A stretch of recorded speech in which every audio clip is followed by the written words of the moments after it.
What if I told you that failure is a fiction, that it doesn't even exist?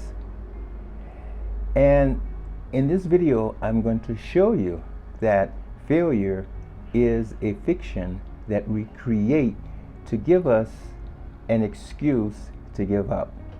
Before we go any further, let me ask you, and this is a very important question, and I want you to take the time to answer it because it will determine your future in regards to how successful that you become. What is your definition of failure? Okay, I'm going to wait for your answer. Let me ask you again. What is your definition of failure? Okay. If your definition of failure includes finality, that failure is the end, that failure is final, it is here that we have the problem. You see, men don't fail, they only stop trying. And in stopping to try is the failure in and of itself. But failure is not final, and failure is a matter of definition that creates whatever reaction that you get when you come across quote unquote failure.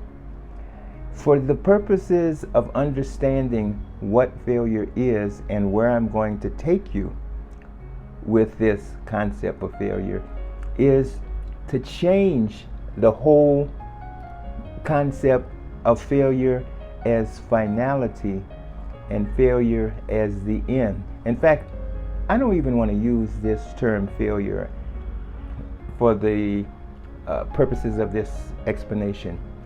I want to call failure as unexpected learning, an unexpected outcome, or life's resistance training for growth. How about that as a definition for quote unquote failure? Because what I want to say is this: it is not so important the goal that you achieve, but rather the person that you become on the path to achieving the goal. That when you arrive at a particular important goal, you're not the same person who started out in the beginning.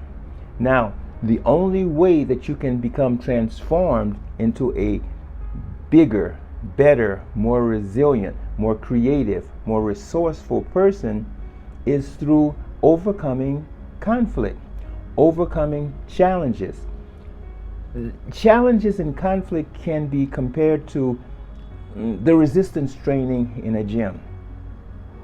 Your muscle literally has to break down in order for it to rebuild and become stronger. The unexpected outcomes that happen literally have to temporarily break you down in order for you to decide to come back and become a stronger, more resilient, more powerful you. The thing is that being successful in achieving a goal requires that you not be the same person when you achieve the goal. Why? It's because once you achieve any important goal, you will now enter into a whole new realm of unexpected outcomes and unexpected learning.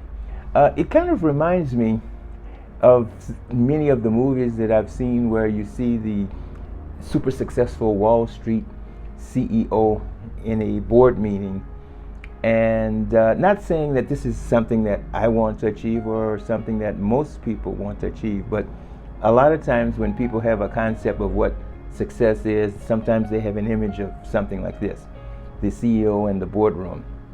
And many times in the scenes that I've seen in movies, the CEO is being confronted with problems that the corporation is facing, problems that the the shareholders are complaining about. And so what I'm saying is that even when you reach the very top of whatever it is that you want to call success, you will again find unexpected outcomes and unexpected learning and resistance training, but now on a whole different level. So you're never going to get around the whole idea of overcoming obstacles and becoming resilient, creative, and resourceful to handle those problems. The thing is that you must become the type of person who can handle success. Take the lottery winner. The lottery winner suddenly wins millions of dollars overnight. And it has been proven that it has been proven that lottery winners lose all of their earnings within a few years because they don't have the consciousness of holding and handling money. They overspend, they don't control, they are impulsive, they don't plan, and as a result of this mentality, they lose the money within a very short period of time. They are not the person, the mindset that needs to be in order to hold money. For those of you who are biblically inclined, even Jesus said, and I'm going to paraphrase this a bit, he says, to him who has, as to him who will be given, and to him that has not, from him will be taken away even that which he has. Now, what I see this as meaning when he says to him that has, is to him that has the consciousness or the mindset to have. The person who has the mental preparation to have, who has the ability to have, this is the person that will have more and more will be given. So the person who does not have the mindset of having, of being resourceful, from him will be taken away. So the idea is that you have to be prepared to hold on to whatever success that you have, because it is more important who you become than what you achieve. Life never moves in a straight line from point A to point B. That's just never going to happen. Life's successes and progress is more like a zigzag, up and down, back and forth type of pattern until you reach your goal. And most people start out on goals with the idea that it's going to be a smooth path. It's going to be a smooth path effortlessly from point A to point B. But it never happens like that. There are the setbacks and what we are calling now unexpected outcomes, unexpected learning.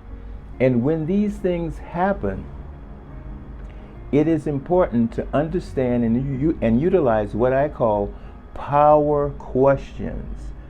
Power questions become the difference between you continuing or you giving up. Let me see if I can give you an example. You come across an obstacle, a setback, an unexpected learning opportunity. So the power question would be to ask, when it's an unexpected outcome, what is this trying to teach me? What can I learn from this? What can I take from this to be better at this in the future? These are power questions. The victim question is, why me? Why does this always happen to me? Why didn't this work out? These are victim questions. Change the particular situation in a frame of a power question. What is this trying to teach me? What can I learn from this? How can I improve on this in the future? This puts you in control and responsible for change.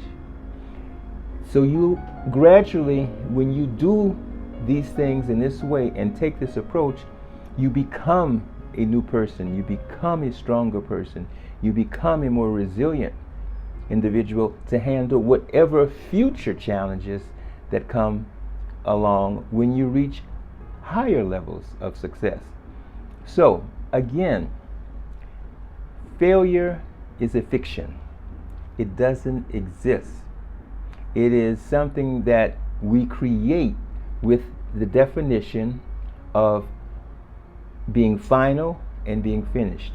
This is something that we erroneously add to the whole concept of quote-unquote failure. So from this point on, I want you to see every unexpected outcome as unexpected learning, which will allow you to develop, to become the person who can handle the success that you're seeking. All right, this is yours truly, Charles Prosper, your consistency success coach, wishing for you as always to remain consistent and be successful.